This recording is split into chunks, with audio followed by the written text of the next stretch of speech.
ምንድነው ምሽጭ? እኔ የ40 ምንጭ ጣን ነው። አንዱ ስንት ብር ነው? 10 ብር። ልጅሽ ፀሐይ ላይ ጎዳብሽም ቤት አታረጊውም ነበር? ሰው የለኝም ብቻዬ ነው ያለው። ቤት ሰው የለም? እናቴም አባቴም ሞቷል። ባለም 6 ወር እርጉዝ ያለው ነው ጥሎ ጥፎ ብቻዬ ወልጄ ብቻዬ ነው። ግን አሁን ቤት ከራይ ከብደን በቀው ዝም ብዬ ጌታ ያለው ይሁን ብዬ እቺን ይዤ ዞርኩ።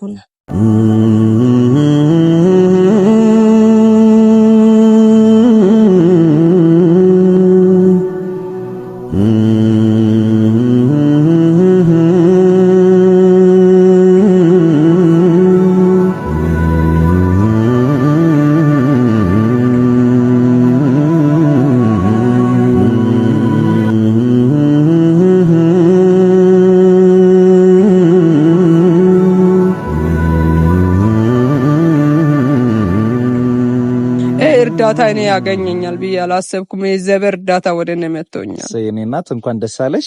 ይሄንን አደራ ደግሞ ላንቺ እንዲያደርስ የላኩት የጥበብ ሁሉ መጀመሪያ እግዚአብሔርን መፍራት ነው የሚል የጸሎት ህብረት አለ። እነሱ ናቸው። እነሱን ትመርቂያቸዋለሽ? አዎ መርቃቸው። ሌላ ደግሞ የ3 ወር የቤት ኪራይ ነው። እግዚአብሔር ዘመናቸውን ጸሎታቸውን እግዚአብሔር ያሳካላቸው። አገልግሎታቸውን እግዚአብሔር ይባርካቸው። ማውጣታቸው መግባታቸው በቃል ኃይል የተባረከ ይሁን።